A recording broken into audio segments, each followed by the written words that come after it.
Ya, halo Jupret Tim, ketemu lagi barengan sama Dias Danar di Depdagri, Dewan Pandit Indonesia Dalam Negeri. Banyak banget berita-berita tentang sepak bola tanah air yang akan kita bahas di episode kali ini ya. Barengan sama Mas Rais. Halo Mas Rais, apa kabar?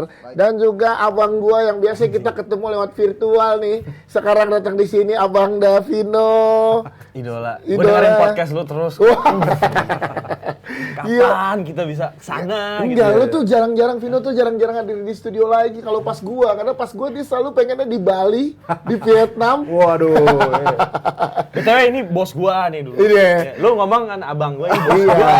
Jadi Mas Rais saya salah tahu ya, Vino itu kalau Intan yang ada di sini dia sering hadir. Tapi kalau gua dia maunya virtual. Ini kita juga kayak jarang ya pasangan kan? Baru berapa kali, iya kan? Iya, tapi ini demi Jebret Tim yang ada di rumah yang lagi pada nonton kita datengin hari ini Vino dan juga Mas Rais karena kita mau ngebahas tentang isu-isu hangat yang terjadi di sepak bola Indonesia. Yang pertama mungkin kita akan ngebahas tentang ramenya berita tentang calon pemain naturalisasi Indonesia karena belum beres, belum rampung kan secara surat menyurat kan. Betul. Yaitu Jordi Amat yang akhirnya memilih untuk Bodoh amat. Rame amat. Rame amat. Akhirnya Jadi jadi rame amat sampai akhirnya banyak netizen yang banyak banget juga komen-komen pindah ke Iya. JDT. Iya, Nah, JDT. ini tadi sebelum mulai ya Jebret Tim, mereka berdua berdebat tentang hal ini. Langsung aja kita kasih debatnya di sini. Lo dulu Mas Reyes, lo gimana? JDT itu Iya. Jakarta, Depok, Tangerang. Waduh, iya bener.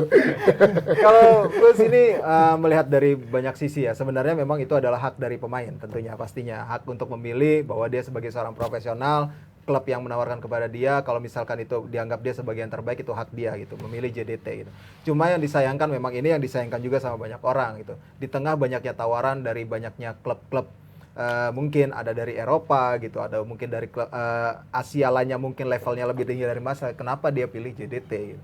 Ya, dia memang sudah menjelaskan lah alasannya Iya kan apa. di Instagramnya udah dijelasin kan? Betul. Termasuk salah satunya fasilitas yang belum pernah dia lihat gitu ya. Mungkin memang JDT itu memang secara fasilitas oke lah memang. Tapi yang jelas secara kualitas kan kita belum tahu. Kalau fasilitas memang mendukung tapi secara kualitas gitu.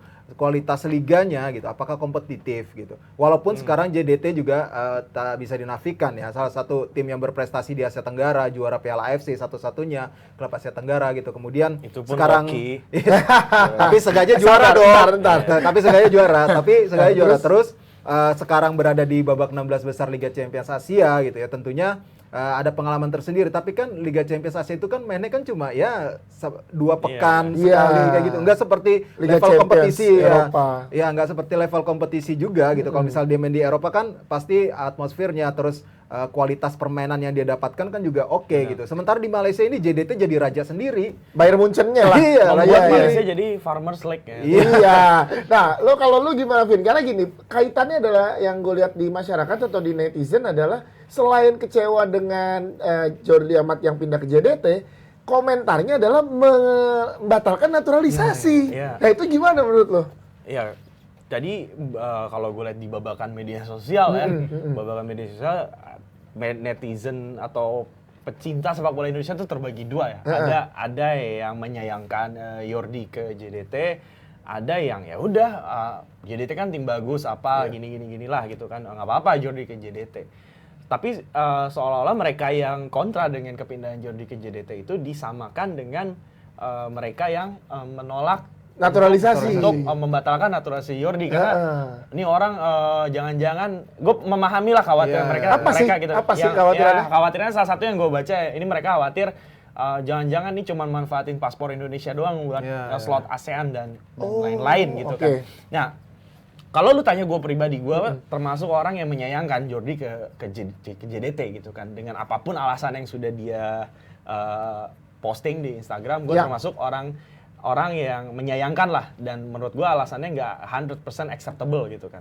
Tetapi gue bukan berarti orang yang mendukung kalau naturalisasi Jordi ini harus di stop gitu kan. Iya.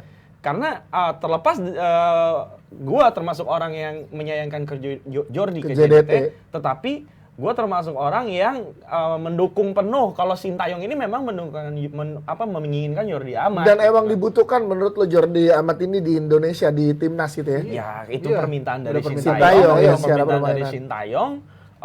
kalau memang benar itu permintaan dari Sintayong, ya Sintayong butuh Jordi Amat karena memang mungkin salah satu lini yang disoroti dia adalah lini belakang. Ya, gue sih support apa yang diminta oleh Sintayong. Ya, mungkin sebenarnya keputusannya bukan yang nggak tepat ya, tapi waktunya aja yang salah kali ya. Iya nggak sih? Ada yang membandingkan seperti ini. Ada yang membandingkan seperti ini. Jordi Amat ke JDT lu rame. Ezra Walian lu ke Liga 1 kok lu malah support. Konteksnya beda, bro. Ezra Walian ke Liga 1 ketika memang dia sudah hold paspor Indonesia. Dan dia sempat bermain di klubnya di Belanda dengan paspor Indonesia. Itu kan.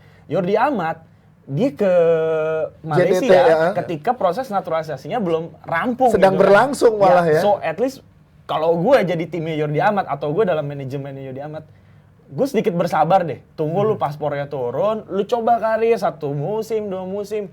Barulah tetap main di Eropa gitu maksudnya ya? Barulah ketika umur 31, 32 baru lu turun ke Asia.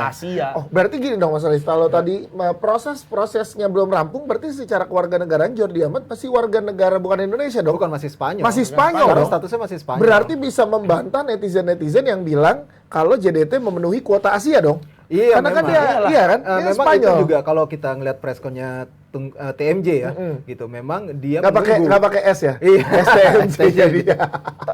Dia memang nggak boleh ke Malaysia loh. Aduh, jangan dong. Ntar bareng lo sama-sama nggak boleh.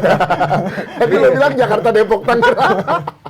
Iya, tapi yang jelas memang TMJ ini memang sangat menunggu dan mendukung banget ke si Jordi ini segera dinaturalisasi ya, terlepas dari ya mungkin ini baik untuk Indonesia itu bahasa politisnya dia lah. Memang itu kan kebutuhan dari klubnya dia, itu yang gue baca ya. Tapi yang jelas memang seharusnya secara proses naturalisasi ini selama Sintayong membutuhkan dan si Jordi Amat bisa menjaga kualitas dia, kemudian performa dia, sebenarnya harusnya nggak masalah gitu. Kalau menurut gue ya, apalagi ya dia tetap dalam masa kompetisi gitu. Ntar tinggal bagaimana Sintayong menyesuaikan si Jordi Amat ini ke dalam timnya gitu. Karena kan memang ketika awal direkrut itu, ya gue nggak tahu ya, kalau nggak salah memang sebenarnya ada semacam mungkin perjanjian tidak tertulis ya. Lo tetap main di Eropa ya gitu. Lo tetap main di Eropa gitu biar kualitas lo terjaga. Tapi ternyata Jordi Amat ada pilihan lain gitu. Jadi ya mungkin akan jadi pertimbangan Sintayong juga. Tapi gue rasa Sintayong juga melihat ya secara kualitas Jordi Amat walaupun ke Liga Malaysia ya nggak bakal turun-turun juga, kecuali dari segi nanti usia dia. Iya, nggak mungkin drop banget lah, karena dia kecuali main di Farmel gitu. Kenapa Farmel sih? Kenapa lu? Ada apa sih lu dengan Farmel di Liga 3 gitu? Kecuali di Liga 3 gitu. Gue rasa sih sentuhan dia, pengalaman dia itu pasti masih tetap. Nah ini tadi kita lihat ya, Jebretim itu adalah statement resmi dari Jordi Amat, itu langsung di upload di sosial medianya. Nah, selain Vino sama Mas Rais di sini, gue juga sudah bergabung kita ya, Jebretim barengan sama Mas Bandung selaku media officer dari PSSI. Halo Mas Bandung. Ngumpul semua dong. Halo Mas. Ya. Udah mau foto aja. Selamat Ji. Sore. Mas Bandung. Suaranya nggak ada, Ji. Ada. Ada. Ini nggak ada. Gua nggak dengar. Di floor nggak dengar. Ya, sebentar udah. Halo Mas Bandung. Roommate gua. Halo. Nah, selamat sore. Assalamualaikum warahmatullahi wabarakatuh. Waalaikumsalam. Suaraku jelas, Mas? Dengar. Jelas. Ji, kucing udah kasih makan belum? Ini karena roommate-nya Balik apartemen tuh jangan lupa. Mas Bandung nih lagi rame. Beritanya udah terlanjur bergulir. Iya, Bang. Siap. Bola saljunya udah semakin besar gulungannya gitu ya. Jadi banyak statement, banyak asumsi dan juga banyak pendapat dari masyarakat Indonesia tentang Jordi Amat. Sebenarnya kalau dari kacamata PSSI sendiri gimana sih keadaannya, Mas Bandung? Ya, sebenarnya PSSI itu berkeinginan ya, pingin Jordi tetap melanjutkan karir di Eropa gitu kan. Karena mau bagaimanapun ya salah satu istilahnya kebanggaan dan karir sebuah pesepak bola dimanapun belahan dunia mungkin bermain di Eropa ya, karena kompetisi yang dianggap paling wah, paling hebat dan paling luar biasa itu di Eropa gitu. Memang Jordi itu proses naturalisasi memang permintaan dari pelatih. Mau bagaimanapun, kalaupun sekarang Jordi memilih JDT, kita juga kembalikan ke Coach Shin ya, bagaimana terkait Jordi ini. Karena mau bagaimanapun yang tahu kebutuhan tim, tahu taktikal, tahu kelebihan kekurangan Jordi, apakah cocok masuk di skemanya tim nasional ya Coach Sintayong. Jadi kita kembalikan ke Coach Sin Coach terkait. Sintayong ya. Mas, tadi gue sempat mengutip sedikit perkataan Mas Rais. Ada obrolan nggak sih, obrolan tidak tertulis gitu antara PSSI dengan agen dari Jordi Amat untuk perihal transfernya dia gitu, perpindahan dia ke klub mana gitu, atau memang sebenarnya nggak ada yang tertulis juga, jadi ya keputusannya masih bebas-bebas saja? Ya memang saat ini belum mendetail ya, belum mungkin si Jordi juga belum memberitahu ke kami gitu kan bahwa dia akan pindah ke klub JDT gitu, karena mungkin bagi dia mau bagaimanapun karir sebuah individu terhadap pemain itu mau main di mana ya Betul. tidak wajib ya istilahnya ya menginfokan ke sebuah federasi gitu, mungkin di pemikiran ini, karena mau bagaimanapun pemain ya istilahnya itu menjadi hak pemain untuk menentukan karir profesional dia, mau main di Eropa atau di Asia, mau bagaimanapun gitu. Karena seperti itu. Mungkin kalau komunikasi dengan pelatih atau dengan melalui Dirtek atau apa, saya mungkin detailnya belum mengerti gitu kan, apakah sudah secara lisan atau belum. Oke, Mas Rais atau Vino, lo mau nanya ke Mas Bandung nih, untuk Jordi Amat Amat bercengkerapa kita. Ya biar tim lihat tahu. Tapi enggak gini, tapi yang pengen ditanyain adalah kapan kira-kira proses naturalisasi 3 pemain itu selesai, Bro? Ya, untuk si Jordi kan 3 kan, Jordi Amat, Sandy Walsh, terus Sain Patinama. Si Sandy sama Jordi itu kalau nggak salah dan saya dapat info terakhir itu prosesnya masih di DPR. Kalau Sen itu masih di Kemenkumham. Jadi kurang lebih kalau waktu berapa lama lagi, Mas Bandung? Nah, terkait waktu dan kapannya itu juga masih butuh waktu ya. Tapi setidaknya kan dikejar, untuk saya paling dekat kan event senior itu kan Piala AFF akhir tahun. Ya, semoga di waktu AFF akhir tahun nanti bisa memperkuat tim Indonesia. Oke, jadi targetnya adalah ketiga pemain ini udah beres secara surat menyurat, secara administrasi sebelum AFF. Nah, berarti kan sekarang bolanya beneran ada di Coach Sintayong. Iya. Ya kan? Nah, sejauh mana obrolan antara PSSI dan Coach pemain Sintayong? termasuk untuk kemarin ada yang 3 pemain dari U19 itu juga permintaan Coach Sin gitu kan. Bahkan Coach Sin juga ingin mendatangkan melihat langsung 3 pemain itu yang terkait Jordi Amat udah ada obrolan sampai mana, Mas Bandung, antara Coach Sintayong dengan PSSI terkait Jordi Amat nih spesialnya? Ya, mungkin setelah rame ini tentu ada obrolan ya dengan Coach Sin dengan PSSI, tapi bagaimana hasilnya dan bagaimana perkembangannya ya mungkin dalam waktu dekat lah kita akan tahu. Mas Bandung nggak mau ngasih tahu sekarang dulu nih? Apa besok kan pas momen press conference. Ya, nanti kita diwakili Vino ya datang ke sana ya. Ya, Vino lo udah tahu kali kan? Nggak tahu. Gue cuma lihat polo barunya timnas aja, keren itu. Keren ini. Iya nih, udah dipakai aja polo barunya. Belum nyampe ke jebret jadi nih. Bocor. Iya. Belum nyampe ke polo baru timnas aja itu. Tapi lo mungkin tahu nggak hasil obrolan PSSI dengan Sintayong? Kan lo satu kamar dengan Mas Bandung. Nggak tahu gue udah. Belum tahu. Jarang meniduri dia lah. besok ya pasti gue akan cari tahu lah. Besok kesempatan sama Sintayong perkara sikap dia tentang kepindahan Jordi Amat. Tapi ya memang setuju, untuk urusan klub itu sebenarnya urusan pemain. Federasi sebenarnya nggak ada urusan untuk melarang pemain untuk pindah kemana, tapi berpendapat ya memang tapi kalau berpendapat ya itu yang harus dinantikan, sebagaimana Sintayong pun berpendapat tentang rumor Egy ke Persija. Waktu itu dia bilang kan ya dia inginnya Egy tetap stay di Eropa gitu, atau minimal kalaupun turun level dia ke Jepang atau ke Korea gitu kan. Ya itu yang gue nantikan, bagaimana respon Sintayong tentang Jordi Amat seperti dia merespon rumor Egy ke Persija. Ya sekarang people power di Indonesia nih berasa banget sampai dengan sekarang ya kan. Lo ngeliatnya gimana, Mas Rais? Coach Sintayong akan mengambil sikap apa dengan bergulirnya bola yang udah terlanjur? Kalau dia akan bodo amat. Oke. Bodo amat pada Jordi Amat. Bodo amat kepada Jordi Amat. Tapi iya benar. Karena Coach Sinteyong ini pasti akan menilai secara fair ya. Apalagi dia pelatih profesional dan sudah banyak pengalaman gitu. Dia juga sudah melihat kualitas Jordi ketika dia memang sudah menginginkan pemain itu berarti memang pemain itu harusnya memang yang berkualitas ya gitu.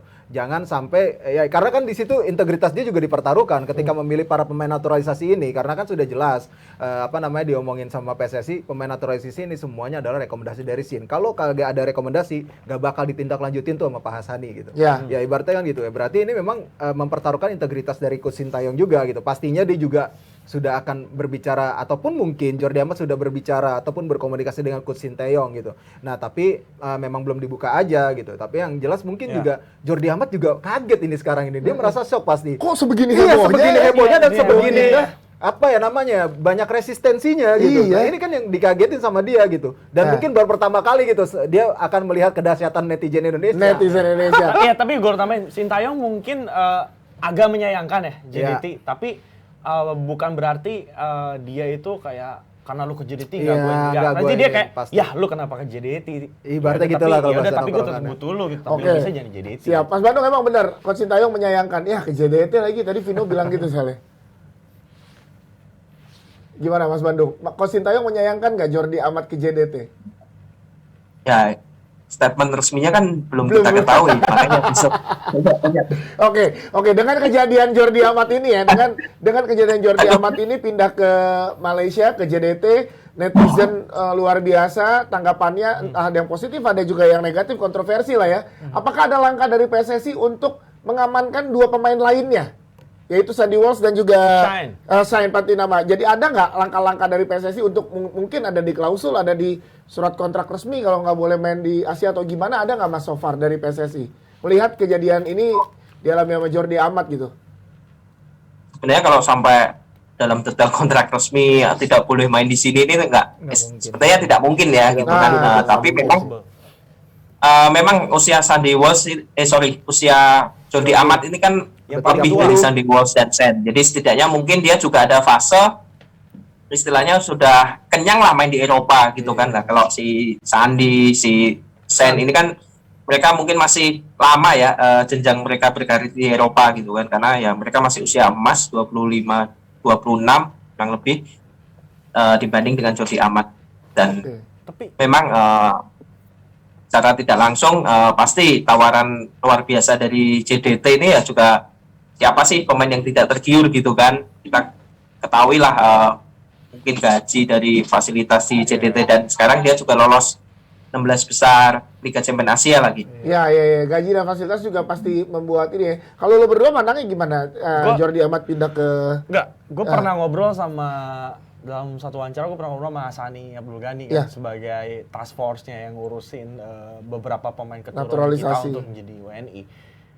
Dia pribadi memang mengharapkan bahwa pemain yang akan dibawa untuk jadi warga negara Indonesia stay in Europe, tetap main di Eropa. Itu berarti kan berdasarkan keinginan Iya, aja ya dari dia federasi menginginkan. ya. Karena apa tujuannya?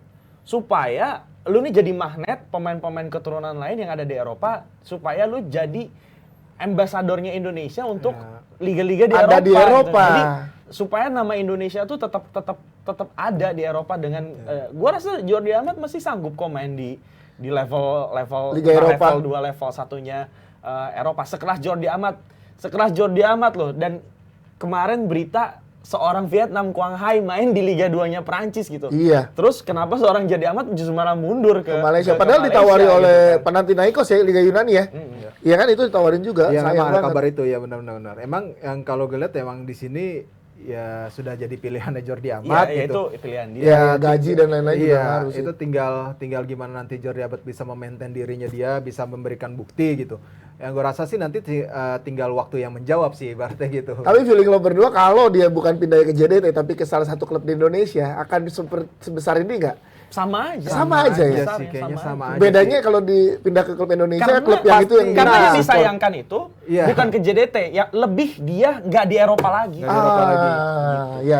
Tapi kalau ke Indonesia akan lebih liar lagi isunya. Ini memang pemauannya klub nih naturalisasi nih. Ya, Iya, oke. biar pemain asing tetap ada jatahnya pemain lokal. Mas gitu. Bandung, terakhir untuk Mas Bandung, kita pengen nanya juga persiapannya so far U19 ya, yang akan bertanding di tanggal 2 ya kan. bertanding. Jadi gimana so far persiapannya setelah 2 kali uji coba dan sampai ya sekarang lagi photoshoot juga katanya ya. Ini kita udah nggak sabar mau beli jersey-nya. Gimana Mas? Iya, makanya saya tidak bisa ke studio tadi, baru saja selesai Jadwal photoshoot di padat. hotel. Ngomongnya Dan jersey baru. Jadwal padat. Ngeri. So far persiapan udah Tapi maksimal ya. sebelum photoshoot tadi sempat ketemu Givino dulu, ya Iya kan? emang dia emang dari sono. Dia ketemu lo tadi. Gimana Mas Bandung persiapan terakhir Ya, so far anak-anak? untuk persiapan alhamdulillah lancar ya, karena tadi latihan siang di Stadion Wibawukti. Besok masih ada 1 kali latihan terakhir jelang menghadapi Vietnam Sabtu malam pukul 20.30. Dan saat ini sudah fase bagaimana taktikal, strategi, dan bagaimana cara bermain diberikan oleh coach Shin kepada pemain. Jadi pemain juga sudah siap, dan pemain saat ini juga udah 28 anggota pemain, dan intinya sudah siap bermain di Piala AFF. Siap. Sampaikan salam dari teman-teman Jebret Media Mas untuk teman-teman U19 Yang semoga berjuang. maksimal nanti ya, selamat berjuang. Nanti Vino akan memantau dari sana mewakili kita. Vin. Amin. Terima kasih. Iya. Dan antusiasmenya juga luar biasa, Iya, tidak hanya tiket ada supporter kabar, tapi ada media. kabar tiket. Ini udah berapa yang kejual gitu? Belum dirilis juga. Iya, 75 terkait an. tiket, Udah. Tiket. terkait tiket bahkan beberapa kategori udah sold out gitu kan. Oke. Bisa kita lihat di mana, di web gitu kan.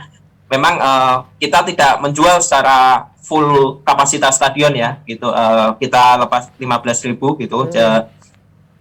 Karena kita juga masih masih belum berani untuk melepas sesuai kapasitas, karena itu juga dengan kita izin dengan polisi terkait pihak keamanan juga.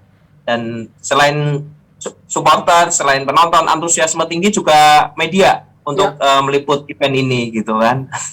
Dan banyak akreditasi gitu kan. Ya, Vino, ini Gak tuh usah Mas Bandung. diomongin, gak usah Vino, diomongin. Mas Bandung lagi nyindir lu. Gue digerecokin mulu sama Vino, kata Mas Bandung gitu. Mas Bandung terima kasih ya untuk waktunya Siap, sore hari ini terima barengan kasih sama kita. Bang Rais, Bang Vino, Siap. semua. Sukses Mas Bandung, sampai ketemu. Sukses. Kita tunggu update Sukses selalu, dari sehat selalu. Oke, Coach Ji. Sintayong terkait dengan Jordi Amat. Thank you Mas Bandung. Nanti pulang aja. Ya, Pulang Itu nggak? udah di kamar enak kok. Rahasia tajam nanti pulang. pulang. Tapi Jadi sedikit ke kemarin. Vino dan ke Rais Ya. untuk U19.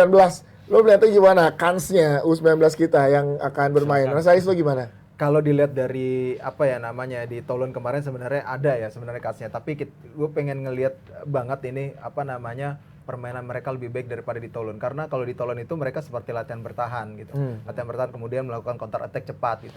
Nah sementara ini lawan-lawannya bisa dibilang seimbang lah, tidak seperti di Toulon kemarin. Kalau gue boleh bilang memang levelnya itu ada sedikit satu tingkat di atas mereka gitu. Nah ketika lawannya sama, ini gue pengen lihat nih taktik dan strateginya dari Coach Shin lagi, sentuhannya seperti apa. Gue rasa sih memang konsep bermainnya pasti akan sama dia. Ya, Konsep filosofi bermainnya pasti filosofinya akan disamakan sama, ya. karena ini kan yang memang apa namanya ya, Coach Shin inginkan. ya Coach Shin inginkan ketika dia bersedia untuk melatih 3 timnas walaupun merasa capek ya. Ya, jadi jalurnya sama. Jalurnya semua. sama semua secara filosofi permainan gitu, dan apa namanya karakter bermain dari para pemain ini, mentalitasnya juga harusnya sama. Nah yang ini yang bikin gue penasaran itu, tapi gue masih optimistis tim ini bisa juara. Ya, tim ini bisa juara. Vin, lo ngeliatnya gimana?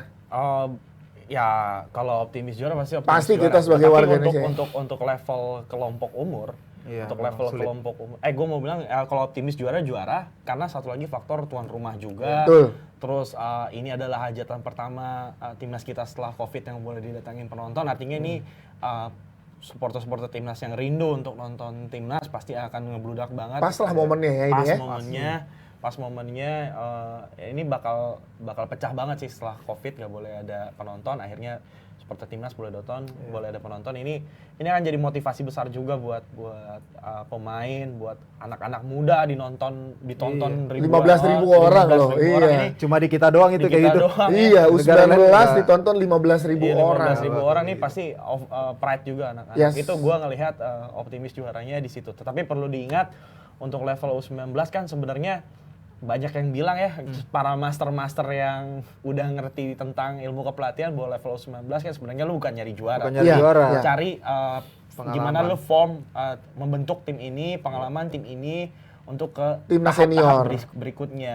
Dan kemudian gue pun pernah ngobrol sama Bima Sakti yang beberapa anak-anaknya juga Lolos udah di naik sini, kelas ke iya. sini, bahwa sebenarnya di level junior ini itu sangat sulit ditebak, Iya. sangat sulit ditebak. Jadi sesuperior apapun Vietnam, Thailand di level senior itu masih bisa kita kalahin. Di level Iya. umur U19 ya. U19. Sedi atas kertas apapun kita daripada Kamboja dan Timor Laos, Leste. kita masih Bisa punya peluang dikalahin, untuk dikalahin dikalahin, juga iya. oleh Laos dan Kamboja. Artinya di level junior ini memang sulit ketebak. Ada cerita yang memang gue sering dengar untuk timnas-timnas junior ya, untuk timnas-timnas junior 15, U19. Jadi satu tim kepelatihan ini kan ada yang namanya match analyze. Oke. Nah, untuk level U15 dan U19 ini match analyze tuh sulit banget untuk nyari formulanya. data, Data. video pertandingan timnas-timnas Timnas mereka lain.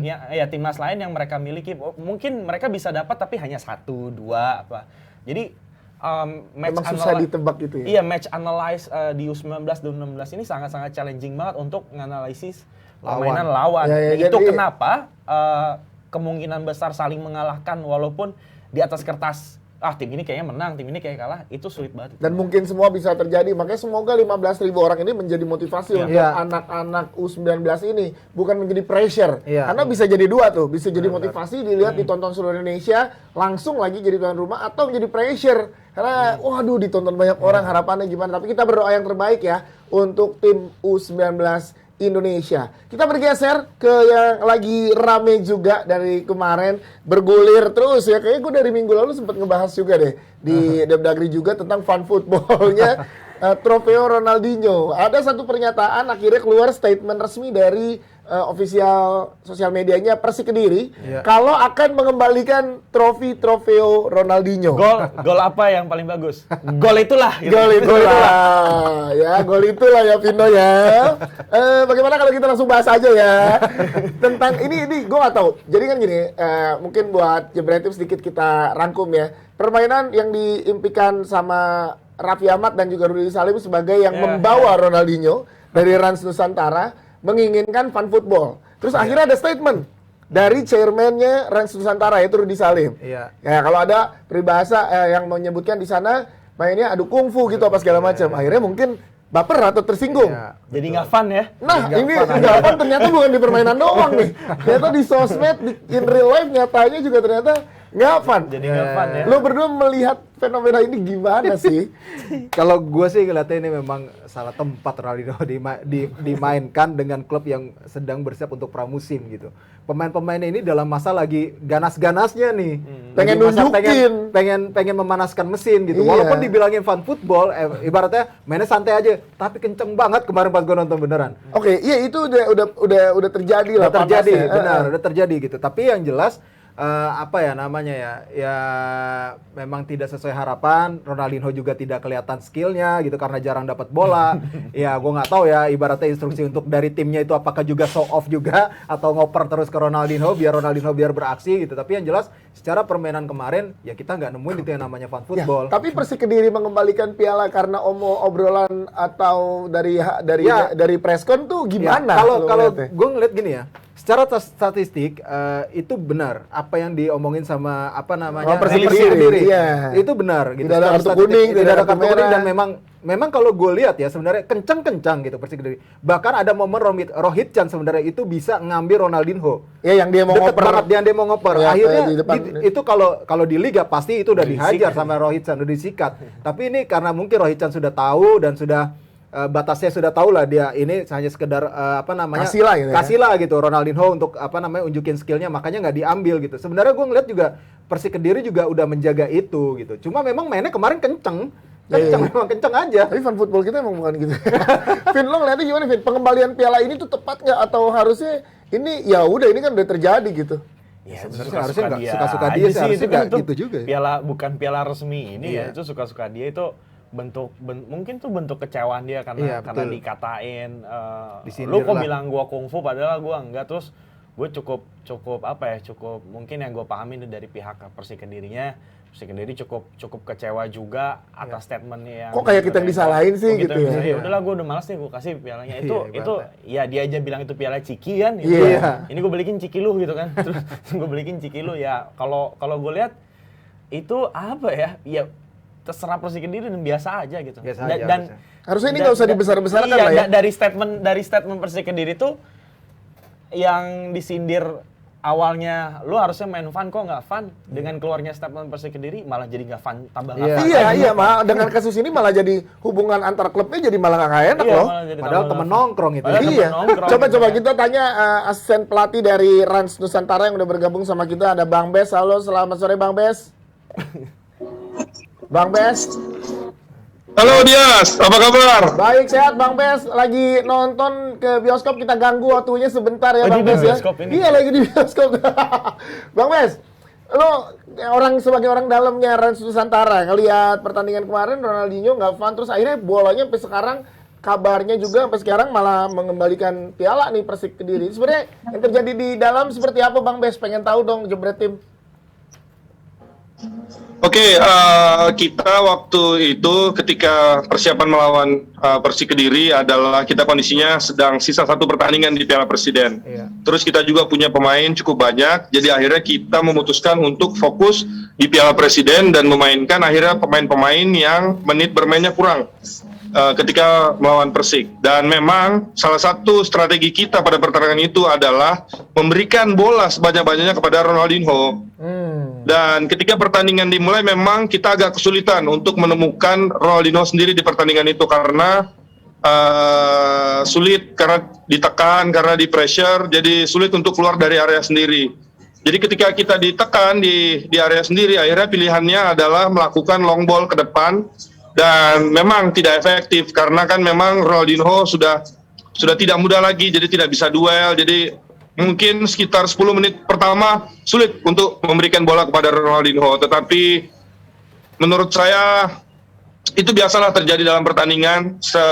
Dua tim mau menang dan akhirnya ketika dua tim mau menang mungkin jadi agak sulit untuk pertandingan itu dikembangkan dan untuk dinikmati. Bang Bes, tapi ada statement dari chairman-nya Rans Nusantara itu Pak Rudi Salim ya, yang bilang kayak sini kita udah brief tapi di sana adu kungfu. Akhirnya membuat reaksi dari Persik Kediri sampai ingin mengembalikan pialanya gitu. Nah ini gimana tuh Bang Bes lo menanggapi ini sebagai dari teman-teman kepelatihan dari Rans Nusantara?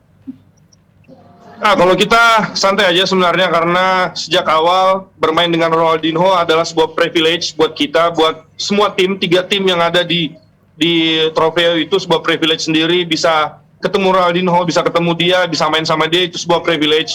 Dan jangan lupa juga temanya kan memang untuk bermain bersama Ronaldinho. Jadi esensinya di situ menurut kita jangan sampai lupa bahwa kita harus having fun.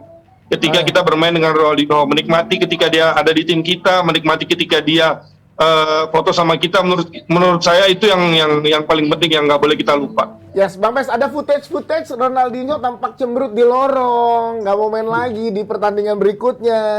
Lu yang ada di sebelum pertandingan ikut coaching kliniknya juga, bahkan sebagai translator dan juga mendampingi Ronaldinho sebelum dan sesudah pertandingan, gimana dia secara sikap? Kan misalkan kayak gue nemenin Vino sebelum pertandingan sore-sorenya kan ada coaching klinik. Nah coaching klinik sama anak-anak di Malang sekitar 30-40an anak dan itu seru banget. Ya. Dia having fun di situ, dia coba ngasih tunjuk skillnya. Terus di situ dia cerita bahwa salah satu kunci sukses untuk bisa jadi pemain sepak bola yang sukses seperti dia adalah latihan terus. Harus harmonis juga dengan teman setim dan menikmati pekerjaan itu sendiri, menikmati sepak bola itu sendiri. Dan ketika malamnya kita main, saya melihat itu ada tetap di Ronaldinho. Bagaimana dia mencoba untuk memainkan, ngeluarin skillnya dan terbukti. Ketika Ronaldinho pegang bola, beberapa kali kan memang kelihatan bagaimana passingnya masih bagus, bagaimana dia coba berusaha untuk menyatu dengan tim, ya. Tetapi mungkin intensitasnya agak sedikit berbeda. Dan Ronaldinho mungkin tidak sampailah intensitasnya mungkin di usia yang sudah tidak muda lagi pada pertandingan kali itu. Tetapi setelah pertandingan juga kita ngobrol-ngobrol sama abangnya dia, sama teman-temannya dia di samping bench, dia happy. Dia bilang dia cukup sudah main 30 menit, dia nanti akan datang lagi untuk menyerahkan piala ya. Oke, kita foto-foto, akhirnya kan rame, foto-foto terus tanda tangan. Dan menurut saya acaranya cukup berhasil. Oke. Cukup berhasil. Bang Bes sama Rais ada yang mau ditanya, Bang Bes sama Rais, Vino sama Rais ada yang mau ditanya ke Bang Bes gak terkait kejadian yang lagi berlangsung nih, pengembalian piala dan lain-lain. Gue lebih pengen tanya ini aja, ya, di luar lapangan tuh ada nggak lu cerita apa gitu Ronaldinho, terus gimana dia lihat Malang, sosoknya seperti apa sih? Kan lu ada seharian nih dekat sama Ronaldinho gitu. Gue pengen tahu behind the kameranya ya Ronaldinho gitu. Lu bisa cerita nggak, Bes? Ya, Ronaldinho cerita sama saya bahwa dia seneng banget di Indonesia. Dia bilang dia mungkin nggak lihat banyak di Indonesia, belum sempat lihat banyak, baru Jakarta dan Malang. Dia banyak-banyak tanya soal bagaimana di Bali, kan terkenal Bali kan, dia tanya gimana Bali, pantainya gimana. Dan kebetulan saya pernah tinggal juga di Rio de Janeiro, saya bilang mirip dengan Rio de Janeiro. Saya bilang kapan-kapan kamu balik lagi, nanti kita sama-sama ke Bali, dia bilang gitu. Jadi dia penasaran pengen Bali ya? Iya, pasti. Pengen ke Bali. Dia penasaran dengan Bali dan dia juga terkejut dengan atmosfer yang ada di Malang. Yes, Dia terkejut karena supporter cukup ramai, terus juga antusias anak-anak yang coaching klinik juga ramai dan pemain-pemain juga. Dia kaget bahwa orang-orang itu masih ingat dia, masih respect sama dia, dan bagaimana pemain-pemain kita tuh ketika ada Ronaldinho pengen foto, pengen tanda tangan, nggak berhenti-berhenti, itu dia terkejut. Mungkin dia merasa kayak, wah mungkin saya udah lama pensiun, mungkin orang udah pada lupa. Tapi kenyataannya tidak. Yes. Kita masih menganggap dia salah satu legend of the game itu sendiri. Setuju. Gue lebih penasaran spill story-nya Ronaldinho yang kita nggak tahu. Mungkin Bes ada kesempatan dekat sama dia nanya sebenarnya apa sih yang terjadi di Barca waktu itu. Iya, nggak sempet ya ngobrol itu. Ya, nggak sempet ya. Apa ada hal yang lu tanyain gak sih gitu kan? Kenapa lu di Barca begini? Sebenarnya gue tuh nanya kemarin bahwa dari semua sepanjang karirnya dia yang dia udah menangin semua piala, ya kan, Champions League, Piala Dunia, Libertadores, Liga, semua dia udah main di mana-mana. Gue tanya sebenarnya kemarin, yang mana yang paling berkesan? Terus? Gue nunggunya jawaban dari Ronaldinho adalah Piala Dunia. Ternyata. Kalau gue yang ditanya, mungkin kalau gue pernah menang Piala Dunia, mungkin gue bakal jawab Piala Dunia. Tapi ternyata kenyataannya bahwa dia jawabnya malah semua itu ada kenangannya masing-masing. Semua tuh punya cerita masing-masing. Dan menurut gue disitulah kelas banget nih orang. Bahwa dia menghargai setiap klub yang dia pernah main, setiap momen yang dia main, baik itu Timnas, Milan, Barca, PSG, dia menghargai setiap momen. Disitulah menurut gue, wah ini legend banget nih orang. Oke, siap. Itu dia spesial Ronaldo. Terakhir Bang Bes, jadi Rans akan menerima pialanya lagi nih ya? Kan dikembalikan ke panitia.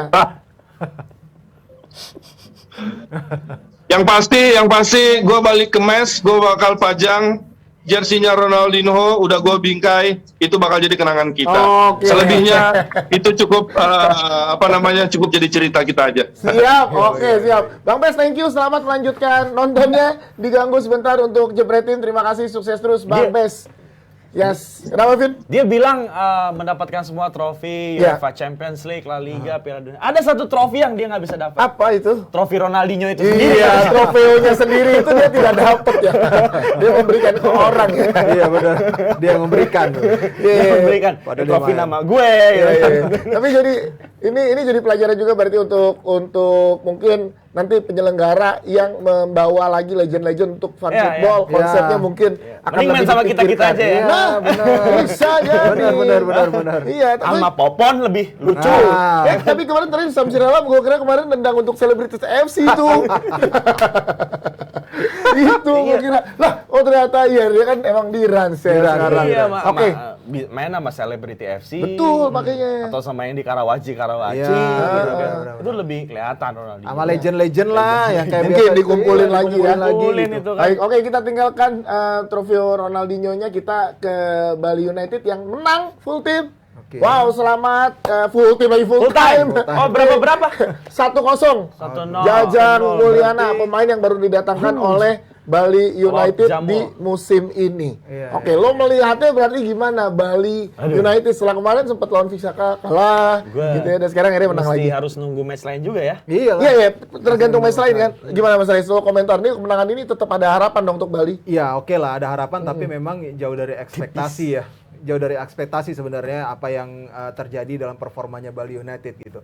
oke, pramusim kemarin kita nggak usah anggap lah, tapi ini event yang sebenarnya AFC Cup gitu, harusnya mereka sudah benar-benar bisa tampil luar biasa, sudah bisa langsung panas, karena persiapan tim ini juga udah lumayan lama juga ya, termasuk tim yang agak lebih dulu lah gitu untuk bersiap gitu, selain klub-klub yang lain. Dan nggak banyak ganti juga. Dan nggak banyak ganti, bahkan penambahan-penambahannya kalau kita pikir itu memang harusnya memperkuat mereka. Nah ini yang Mulyana akhirnya golin juga kan, tambahannya. Benar, dia kan back tengah ya, jadi kayaknya apa namanya, naluri strikernya balik lagi dulu atau kan enggak, ini striker. biasanya bola-bola set piece nih golnya Jajang mungkin. Iya. Kita belum lihat soalnya, kita belum lihat. Tapi yang terus? jelas ini memang bisa dibilang apa yang ditampilkan ataupun hasil yang didapatkan Bali United ini benar-benar di bawah ekspektasi kita gitu. Vin, lo ngeliatnya gimana Vin? Juga. Ya dengan gue spill dikit ya, sebenarnya Bali United tuh ini golnya benar.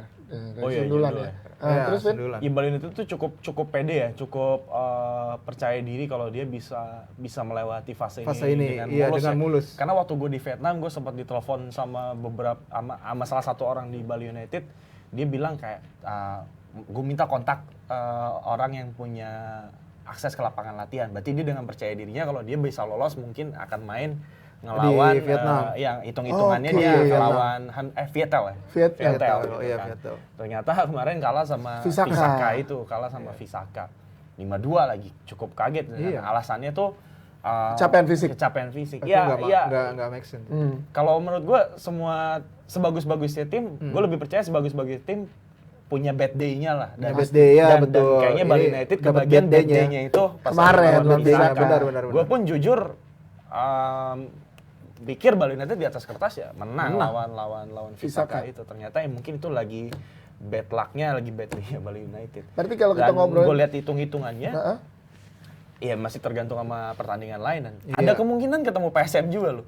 Oh iya, PSM kan lolos sebagai juara grup ya PSM. Enggak, belum tentu juga. Belum tentu juga ya, melihat pertandingan lain juga ya. Belum tentu juga. Dia pun jadi runner up juga agak sulit karena cuma 3 tim dia. Oh iya, di grupnya cuma 3 PSM tim. cuma 3 tim. PSM pun masih nunggu hasilnya Tampines Lumpur. sama KLFC gitu. Wow, ini menarik ya. Tapi kalau kita berandai kalau Bali United lolos, uangnya akan berbicara lebih banyak lagi nggak setelah lolos dari fase grup ini? Harusnya sudah ada perbaikan dan mereka bisa lebih baik ya untuk memperbaiki performa ataupun prestasi mereka di Piala AFC sebelumnya gitu. Yang gue lihat sih harusnya mereka bisa sebenarnya di musim ini dengan pemain yang mereka datangkan sekarang gitu. Materi pemainnya memang sangat luar biasa lah. Kalau untuk bersaing sekedar di kan ini kan zona ASEAN ya. Iya, ASEAN. Yang lagi di ini ya. Kalau misalnya untuk lolos semifinal bahkan final harusnya mereka bisa. Di atas kertas harusnya bisa ya dari kualitas pemain dan juga kedalaman skuad yang ada di Gue melihat justru gangguan terbesar adalah Kedah ya. Kedah. Dan dia bisa melewati Kedah itu, mengalahkan Kedah dengan sempurna lah, melewati pertandingan dengan sempurna. Karena kan bener gak sih ketika lu punya privilege jadi tuan rumah, lu bisa ngatur melawan siapa kan. Dan Bali United menempatkan Kedah sebagai lawan pertama dia. Itu artinya dia menganggap Kedah adalah obstacle terbesar. Makanya dihadapi di awal. Nah, dalam turnamen ini ternyata adanya di dalam Visaka. Justru gue lebih percaya kalau peluang terbesar untuk lolos adanya di PSM. PSM ya. Jadi secara permainan juga lebih kompak ternyata kemarin PSM pada saat kita nonton juga. Ini lucu loh. Ini maksudnya ini lucu loh, kayak kita ngarepin Bali United PSM lolos meroket dan kita ngarepin Bali United lolos, ternyata malah mainnya begitu. PSM yang kayak anjing nih stadion. Underdog lah. Ya anjir nih stadionnya belum jelas, underdog terus persiapan ini musim lalu hampir degradasi. Ternyata malah main bagus gitu kan. Mulus banget. Mainnya bagus banget kemarin ngalahin Tampines Rovers. Jadi ini emang mudah-mudahan bisa yang terbaik untuk PSM ataupun Bali United ya. Dengan kemenangan ini kan memberikan asa lah untuk dari perwakilan Indonesia untuk berbicara banyak lah di sini ya. Oke, kita doakan yang terbaik untuk Bali dan juga PSM. Kita ke Piala Presiden. Oke, nah ini menarik sedikit kita bahas tentang Piala Presiden karena udah masuk ke 8 besar. Ada PSIS yang bakalan ketemu sama Bayangkara ya.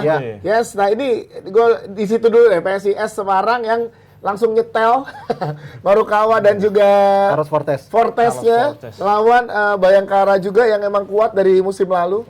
Mas Rais, ngeliatnya gimana kedua tim ini bertemu? Kalau gue lihat di sini memang ada keuntungan tersendiri bagi PSIS tampil di depan pendukung mereka karena ini pertama kalinya mereka akhirnya kembali lagi ke jati diri. Sebagai tuan rumah ada supporter lagi yang nanti mungkin akan mendukung yang tentunya harusnya dimaksimalkan sama mereka. Mereka sudah mampu membuktikan ya, ibaratnya kemarin di Solo tim ini tampil begitu solid dengan meraih 3 kali kemenangan, 4 dan 1 hasil seri gitu.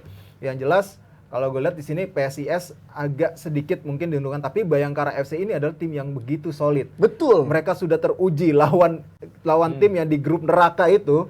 Ya, emang materi pemain ini memang ibaratnya memang materi pemain untuk papan atas Bayangkara FC ini. Ya, dari musim lalu udah kelihatan. Dari musim lalu gitu udah kelihatan gitu dengan Coach Widodo gitu yang memang punya materi punya filosofi bermainnya juga keren gitu, dan para pemain asingnya ya kita lihat ada Yosef Ajezari juga yang sudah mulai benar, ada Anderson Sales ya yang di lini belakang ya. Gue lihat sih sebenarnya Bayangkara FC ini bisa mengejutkan lagi gitu. Walaupun PSIS Semarang dengan barisan pemain mudanya dan juga pemain asingnya Taisei dan juga Carlos Fortes ini juga sangat berbahaya sih. Vin, lo lihatnya gimana? Peluangnya setuju sama yang dibilang sama Rais barusan? PSIS sama Bayangkara. PSIS sama Bayangkara. PSIS bakal main di depan penontonnya sendiri, betul. Tapi Bayangkara adalah tim yang bodoh amat mau main di mau di mana aja udah keuji, udah biasa. Bener. Tim yang punya away mentality terbaik di Indonesia ya Bayangkara. Gua nggak tahu apakah gua harus cek lagi apakah setelah imbang ini akan langsung lanjut adu penalti apa extra time ya. Kayaknya extra time ya. Extra time dulu mungkin ya. Ya sangat menarik sih, tapi kalau gua lihat melihat performa Bayangkara di babak grup dan performa PSIS di babak grup, gue lebih ngunggulin PSIS karena lihat Fortes sama Taisei gue gak bisa bohong. Langsung apalagi Kantiananya juga lagi bagus. Lokal guysnya juga kayak Wawan, kayak Hari Nur Yulianto juga lagi memberikan jadi kayak termotivasi. Pelatihnya si Sergei Alexander ini mungkin tahu caranya ngebangkitin Hari Nur, cara apa. Kayak itu, dan gue sih lebih ngunggulin PSIS Semarang. Coba kalau kita tanya sama Jemret Tim mengungguli siapa ya antara PSIS Semarang melawan Bayangkara FC, itu yang pertama, dan yang ada juga pertandingan antara Arema melawan Barito. Nah, ini menarik juga nih. Arema melawan Barito. Lu gimana lihatnya Mas Reis? Barito tuh kemarin kalau secara permainan memang belum dalam peak performance mereka ya. Gue lihat beberapa kali, apalagi ketika lawan Persija tuh pemain-pemain muda itu tuh mereka banyak banget buang peluang walaupun menguasai pertandingan memang ya. Golnya di menit akhir ya baru ya. Iya, tapi kewalahan lah bisa dibilang Barito ini agak sedikit mengkhawatirkan juga sebenarnya kalau performa Barito seperti di grup nggak terlalu. Arema juga di grup juga nggak istimewa. Di luar ekspektasi banyak orang. Padahal itu kan tim ya bisa dibilang berlabel bintang ya. Menangnya pun tipis. Menangnya tipis gitu, dan mainnya masih belum, nggak tahu ya ada masalah apa dari chemistry-nya para pemain ini, tapi yang jelas mereka sangat kesusahan ataupun kesulitan untuk menang. Tapi ini main di Arema main di Malang. Ya, mau nggak mau ya gue sih masih melihat Arema ini masih akan bisa menang. Tapi kalaupun menang pun dilewati dengan cara yang sulit berat, ya. Karena menurut gue sejak kehilangan Fortes kayaknya Arema nih, apalagi belum datang striker yang baru ya. Dia masih ada satu kuota yang bisa. Katanya sih, tapi katanya sih 8 besar mau datang ya. 8 besar mau datang. Tapi kan maksudnya kita nggak tahu dia udah secun apa sama pemain-pemain yang lainnya.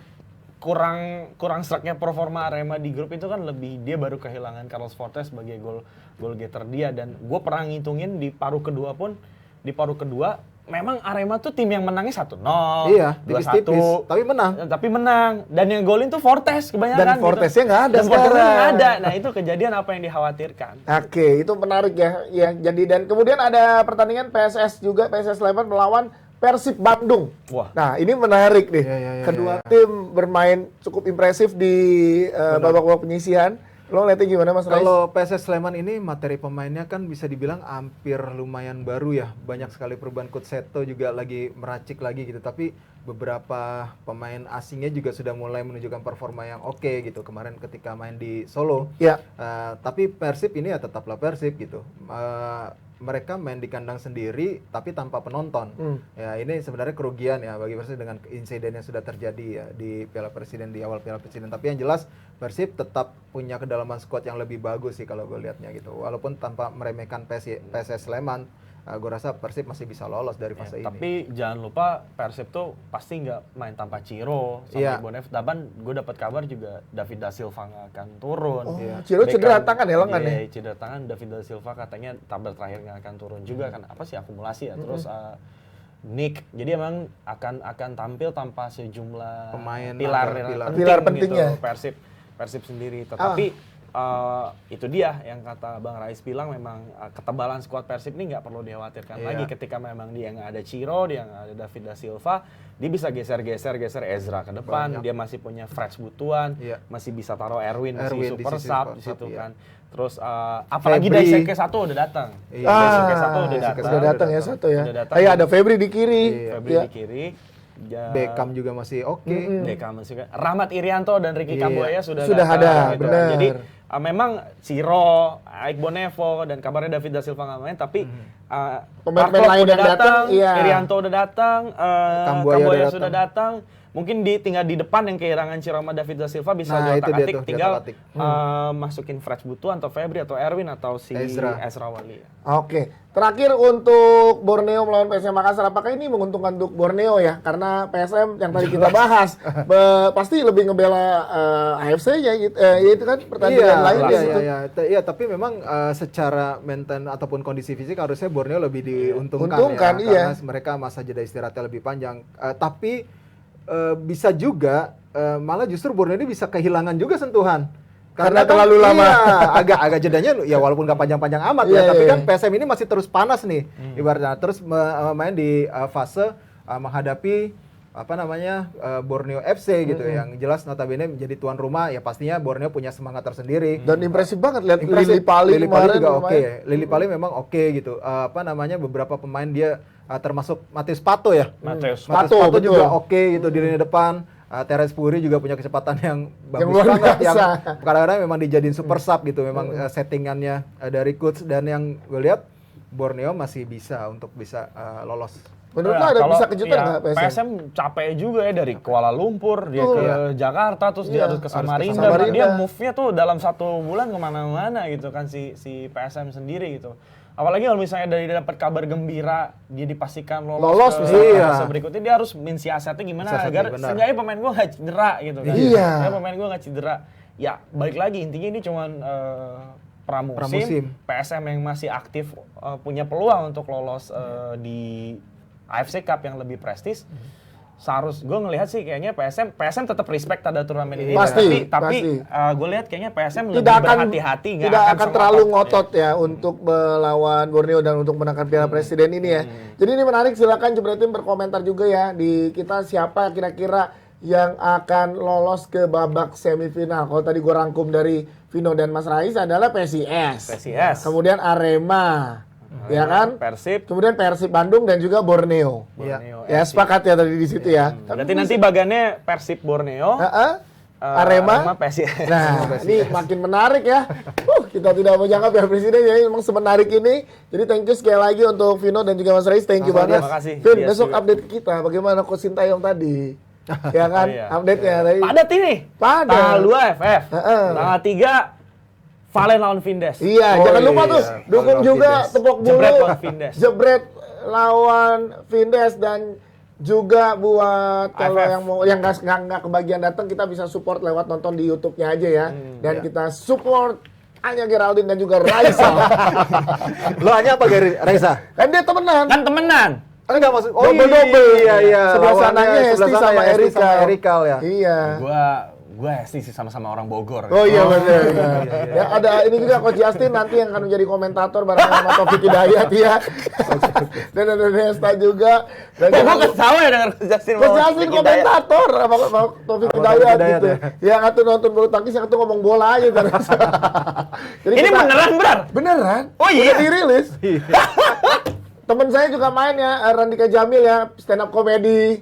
Ada Oki Rengga, Afif juga dari sini. Rame lah pokoknya. Rame jadi ya, nanti pada datang kan? Iya. Pada datang ya. Datang.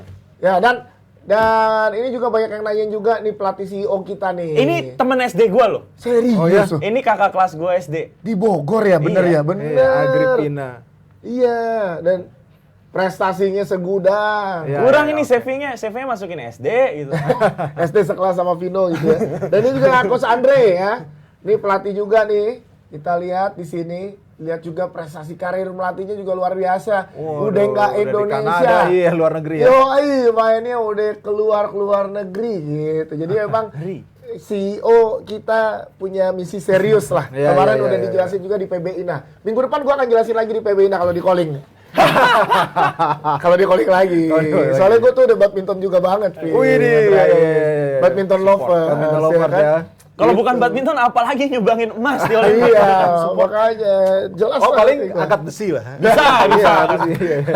Thank you sekali lagi, dan juga tadi Mas Bandung yang udah bergabung, Bang Bes yang udah bergabung, terima kasih. Khususnya juga buat Jebretim, terima kasih. Makasih juga Ronaldinho yang udah bergabung, yang telat nonton. Bisa dilihat apakah ada Ronaldinho apa enggak tadi. Ya udah, terima kasih, sampai ketemu di episode selanjutnya. Dah.